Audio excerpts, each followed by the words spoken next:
नमस्कार दोस्तों, मेरा नाम है दीपक और मैं आपकी मदद करने आया हूँ सीटेट 2024 को कैसे प्रिपेयर करना है। क्योंकि आप सब लोगों ने देखा है गाइस, जो अभी रीसेंट एग्ज़ाम हुआ है वो एक थोड़ा सा कहीं ना कहीं डिसअपॉइंटिंग रहा है और उसमें काफ़ी फेलियर देखने को मिला है।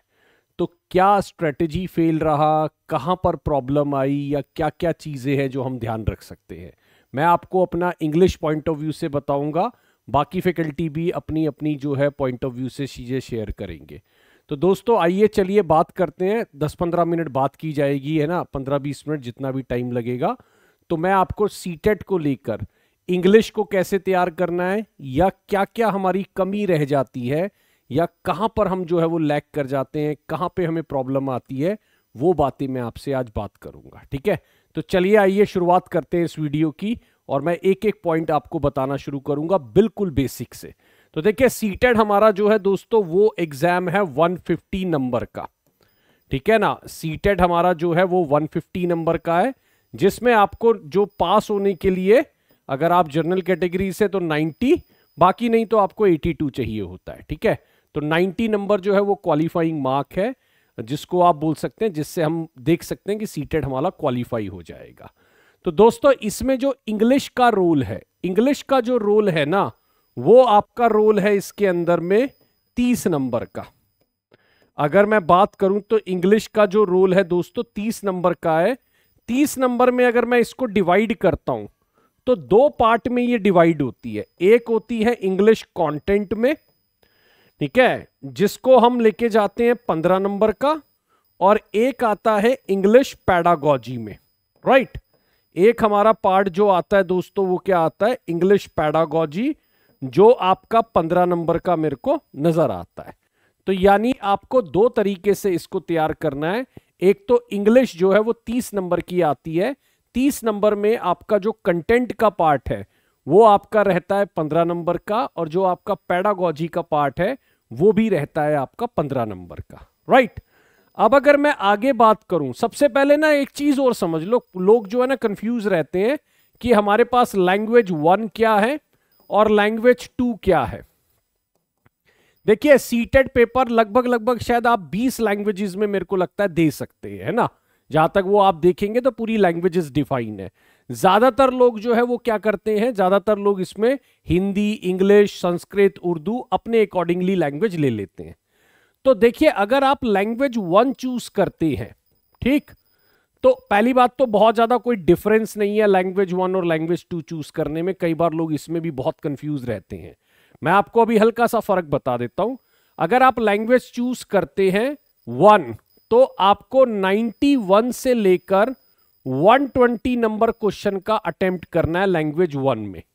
और अगर आप लैंग्वेज 2 जो है, लैंग्वेज 2 के अंदर आपका जो है वो रहता है 121 से 150 नंबर तक।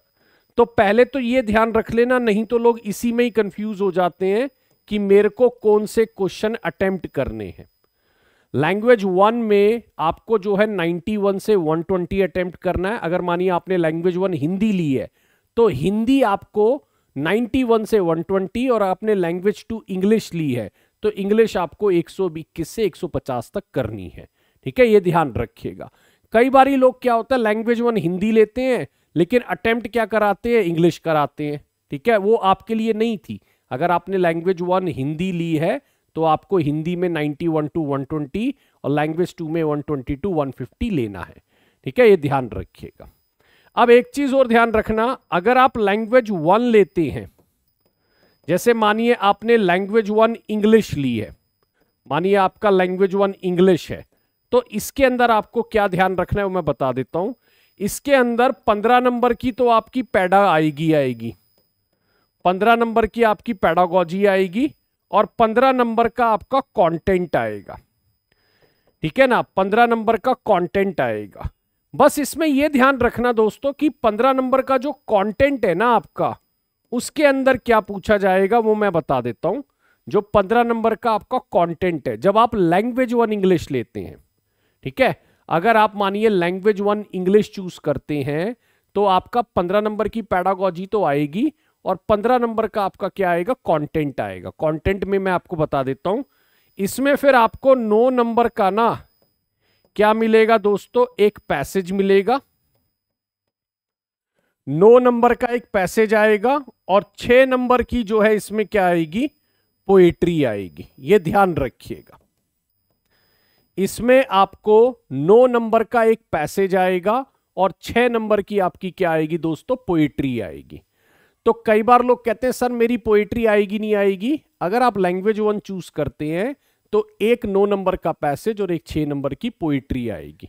लेकिन दोस्तों अगर मानिए आप लैंग्वेज 2 लेते हैं इंग्लिश, अगर आप लैंग्वेज 2 लेते हैं क्या, इंग्लिश, ठीक है, तो उस केस में क्या होने वाला है वो देख लीजिए। लैंग्वेज 2 में आपका एक 8 नंबर का पैसेज हो सकता है, ठीक है, आपका एक 8 नंबर का पैसेज हो सकता है और आपका 7 नंबर का एक पैसेज हो सकता है। इसका मतलब ये है कि आप अगर लैंग्वेज 2 लेते हैं तो उसमें आपको पोएट्री नहीं आएगी। लैंग्वेज 2 लेने पर आपको क्या होगा दोस्तों, दोनों पैसेजेस मिलेंगे, ठीक है। अच्छा अब मानिए पैसेजेस मिलेंगे तो लोग कहते हैं सर फिर इसका मतलब तो पैसेज आ रहा है, ग्रामर कहां आएगी। अब इसमें भी एक चीज ध्यान रखना, इन्हीं पैसेजेस के अंदर से, इन्हीं पैसेजेस के अंदर से हमारा पार्ट ऑफ स्पीच आइडेंटिफिकेशन आ जाता है ना, पार्ट ऑफ स्पीच आइडेंटिफिकेशन आ जाता है। ये बस एक टॉपिक है जो ग्रामर का आपको ज्यादातर दिखता है किसमें, इसके अंदर। और 3 से 4 वर्ड जो हैं वो आपके क्या आते हैं, वोकैबुलरी के आते हैं। ये आपको मेनली 2 पढ़ना होता है इसमें, ये ध्यान रखिएगा। पार्ट ऑफ स्पीच आइडेंटिफिकेशन यानी आपको कोई वर्ड अंडरलाइन करके देंगे और कहेंगे इसका बताइए कि पार्ट ऑफ स्पीच क्या है। 2-3 क्वेश्चन ऐसे आपको ग्रामर के दिख सकते हैं 15 नंबर में से। अच्छा पैडागॉजी के अंदर भी थोड़ी बहुत कई बार ग्रामर आ जाती है, जैसे सेंटेंस टाइप पूछ लिया या फिर क्लॉजेस निकालना पूछ लिया, तो ऐसे आपके जो पैडागॉजी वाले सेक्शन में कुछ पूछ लेते हैं।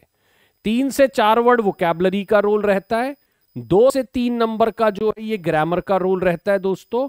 और बाकी अगर मैं देखूं 10 से 12 नंबर जो है ना, 10 से 12 नंबर वो आपका पूरा चलता है किस पर, रीडिंग पर, ठीक है ना, वो आपका पूरा चलता है दोस्तों किस पर, रीडिंग पर चलता है, ये ध्यान रखिएगा, ठीक।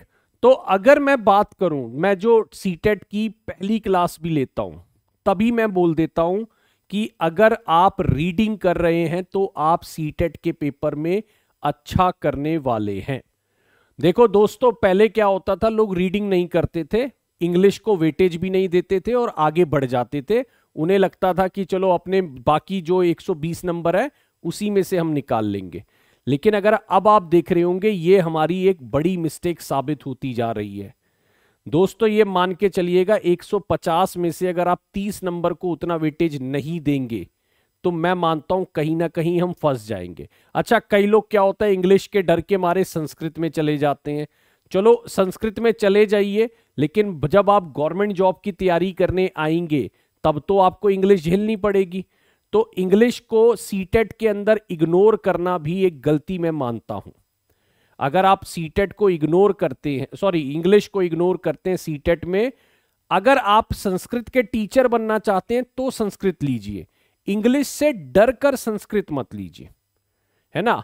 इंग्लिश चाहे आपका कितना भी मुश्किल लगे, इस ट्राई करिए, इसको निकालने की कोशिश करिए। मैं आपको बताता हूं आप कहां कहां से नंबर इसमें निकाल पा सकते हैं। तो देखिए एक चीज समझिएगा, अगर आप इंग्लिश देखेंगे, इंग्लिश में अगर आप पैसेज को पढ़ना जानते हैं, जो मुझे लगता है कि अगर आप सिर्फ 45 मिनट की 45 मिनट्स की अगर आप डेली रीडिंग करते हैं, ठीक है, 45 मिनट्स की डेली रीडिंग, और रीडिंग का मतलब बहुत टफ वाली रीडिंग नहीं, बिल्कुल बेसिक रीडिंग जो आपको जिससे इंग्लिश पढ़नी आ जाए, तो मुझे लगता है आप 2 से 3 महीने में, है ना, 2 to 3 months एनफ होंगे, आप रीडिंग में एक अच्छे व्यक्ति बन जाएंगे, एक शानदार आप करने लगेंगे। मैं जो इंग्लिश का ओवरऑल स्कोर मानता हूं वो मानता हूं कि 20 से 25 नंबर आपके इंग्लिश में आ गए तो मुझे लगता है आपने बहुत अच्छी इंग्लिश की है। 20 से 25 नंबर। अब एक चीज और ध्यान रखना गाइस, करंट के पेपर जो है, जो अभी रीसेंट हुआ है पेपर, वो ये बताता है कि अब पैडागॉजी आसान खेल नहीं है। मैंने भी पैडागॉजी पढ़ी गाइस, एकदम मैं मानता हूं कि काफी टफ क्वेश्चन आए थे। आउट ऑफ 15 जो है, 5-6 क्वेश्चन 7 क्वेश्चन तो आसान थे, लेकिन वो जो 5-7-10 क्वेश्चन और थे, जैसे 7-8 क्वेश्चन, उनको कर पाना काफी मुश्किल था। तो इसका मतलब ये है मुझे वो वाले नंबर भी रीडिंग से ही खींच कर लाने हैं। पहले मैं मानता था कि भाई रीडिंग चलो चल जाएगा, लेकिन 15 में से 12 नंबर जो है मुझे लगता है रीडिंग सेक्शन में हम ला सकते हैं। 15 में से 12 नंबर अगर आप एक एवरेज रीडिंग करते हैं तो 15 में से 12 नंबर आप रीडिंग सेक्शन के अंदर ला सकते हैं। और 15 में से अगर आप 10 प्लस नंबर किस में ले आए, है ना, अगर आप पैडागॉजी में ले आते हैं, तो मुझे लगता है कि आप एक अच्छा स्कोर इंग्लिश के अंदर देखने नहीं पाएंगे।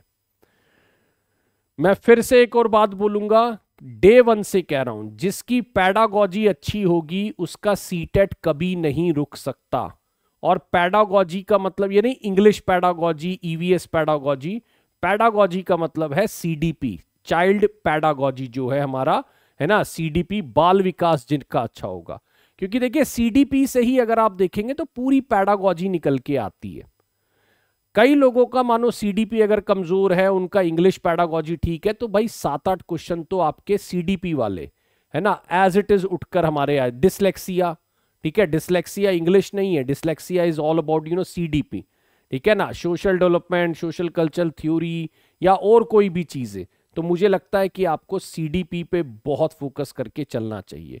लगभग ये मान के चलिए हमारे 90 नंबर की पैडागॉजी आती है सीटेट में। तो देखिए लगभग आपका एक मेजर पार्ट जो है वो आपका क्या है, पैडागॉजी के अंदर कवर हो रहा है। एक मेजर पार्ट जो है वो आपका पैडागॉजी में कवर हो रहा है। तो दोस्तों मेरा ये मानना है, अगर आप सीटेट की तैयारी कर रहे हैं, है ना, मैं जल्दी ही यूट्यूब पर भी क्लास स्टार्ट करूंगा, CTET classes bye text book, हमारे पेड कोर्सेज भी हैं, उसमें भी आप जुड़ना चाहेंगे वहां भी जुड़ सकते हैं। तो अगर आप सीटेट की तैयारी कर रहे जा रहे हैं, अगर आपका रिजल्ट इस बार नहीं आ पाया था किसी भी कारणवश, तो गाइज ये टाइम रिलैक्स करने का नहीं है, ये टाइम वेट करने का भी नहीं है कि अब नेक्स्ट नोटिफिकेशन कब आएगा। वो आएगा, सबको पता है, जुलाई में अगस्त में दोबारा एग्जाम हो जाएंगे, ठीक है। तो अब टाइम आ चुका है कि आप पहले दिन से ही गियर अप करके चालू हो जाए। सबसे बेस्ट तरीका है कि 10 से 15 मिनट 30 मिनट तक रीडिंग करें, जिससे आप इंग्लिश में रीडिंग में अच्छे नंबर ला पाएं। पैसेजेस के अंदर देखो, ग्रामर का रोल सीटेट के अंदर बहुत बड़ा नहीं है ना, ग्रामर का रोल सीटेट के अंदर बहुत बड़ा नहीं है। तो मैं कभी भी सीटेट वाले को ये नहीं कहता कि बहुत हार्डकोर ग्रामर पढ़ो, वो ग्रामर नहीं भी पढ़ेंगे चल जाएगा। रीडिंग करिए, पैडागॉजी पे फोकस करिए। पैडागॉजी स्टेटमेंट बेस आ रही है अब, यानी वहां पे आपको कंक्लूजन्स निकालने पड़ रहे हैं।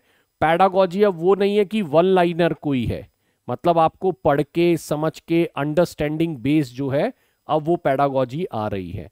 पेपर पहले के कंपैरिजन में मुश्किल हुआ है, इसमें कोई दो राय नहीं है, लेकिन ऐसा नहीं है कि इनविंसिबल है कि निकलेगा ही नहीं। लीनियंट मत रहिए और ऐसा मत सोचिए कि ये ऐसा पेपर है हंसते खेलते निकल जाएगा। कई लोग कहते हैं मैंने तो YouTube देखा निकल गया, मैं कह रहा हूं निकल सकता है, YouTube से भी निकल सकता है, जैसे भी जो तरीका, लेकिन टाइम लगाइए, पढ़ाई करिए और अभी से लग जाइए, है ना। तो दोस्तों मैं आपको यही कहूंगा कि अगर आप इंग्लिश की तैयारी कर रहे हैं तो बस इतना ध्यान रखिएगा कि जो आपके 30 नंबर है ना, इसमें रीडिंग का बड़ा रोल है। और मैं अब क्यों बोल रहा हूं, पहले पैसेजेस लोग इतना नहीं लेते थे, लेकिन अगर पैडागॉजी हल्की टफ आ रही है तो मुझे वही नंबर जो है फिर कहां से निकालने हैं, रीडिंग से निकालने हैं। तो मुझे रीडिंग के अंदर 10 से 12 नंबर लेकर आने हैं, ठीक है, और वो आसानी से आ सकते हैं। पैसेजेस का लेवल जो है वो अभी भी आसान है। मैंने आपके रीसेंट के भी सारे पैसेजेस पढ़े थे, वो बिल्कुल बेस लेवल के, यानी अगर आपको एक लेवल की रीडिंग भी आती है तो भी आप अच्छा कर पाएंगे। और पैडागॉजी के जितने मैक्सिमम क्वेश्चन हैं वो आप तैयार कर सकते हैं तो वो करिए। सीडीपी पे आपका फुल फोकस होना चाहिए। मेरे हिसाब से सीडीपी पे आपका फुल फोकस होना चाहिए। 30 में से 20 से 25 नंबर का आपका इंग्लिश का टारगेट हो सकता है अगर आप एक अच्छे तरीके से उसकी तैयारी करते हैं। ठीक है, तो मेरे साथ जुड़ जाइएगा। इंग्लिश बाय दीपक सर मेरा टेलीग्राम भी है दोस्तों। ठीक है, मैं आपको जल्दी ही पूरी इंग्लिश की तैयारी कराने आऊंगा, सीटेट की। ठीक है, और हम लोग पैडागोजी प्लस वोकैबुलरी प्लस बाकी सारे काम भी करेंगे। ठीक है, तो आज मेरी तरफ से इतना ही था। आई होप आपको जानकारी अच्छी लगी होगी। लैंग्वेज 1 लैंग्वेज 2 चूज करते हुए आप अपना डिसीजन ले सकते हैं। मैं फिर एक बार बात बोलूंगा, इंग्लिश से डर के संस्कृत मत लीजिए। संस्कृत आपकी चॉइस है तो ठीक है, लेकिन कई लोग इंग्लिश से डर के मारे संस्कृत ले लेते हैं कि यार सीटेट नहीं निकल रहा तो इंग्लिश छोड़ो संस्कृत ले लो। भाई इंग्लिश की आपको थ्रू आउट लाइफ जरूरत पड़ेगी एज अ टीचर, तो मैं चाहूंगा कि इंग्लिश आप जरूर ले, है ना। संस्कृत आपका चॉइस है तो ठीक है, डर के मारे आप संस्कृत ना लें, है ना, और इंग्लिश में आप अच्छा परफॉर्म करने की कोशिश करें। ठीक है, तो दोस्तों ये जो 20 से 25 नंबर का टारगेट, मैं बहुत ज्यादा टारगेट नहीं रखता। मैं नहीं कह रहा 30 में से 30 लाने हैं, मुझे भी पता है फॉरेन लैंग्वेज है, लाना मुश्किल होगा, बट 20 से 25 का टारगेट हम जो है वो रख सकते हैं, ये ध्यान रखिएगा। ठीक है, तो चलिए तैयारी शुरू करेंगे जल्दी ही इंग्लिश की। और आप मेरे साथ जुड़ सकते हैं यूट्यूब पर भी, पेड बैचेस में भी, जहां पर भी आपको, है ना, सुटेबल है तो वहां पर आप मेरे साथ जुड़ सकते हैं। ठीक है, चलिए, thank you so much guys for watching this video. My name is Deepak. Thank you everyone, bye bye guys.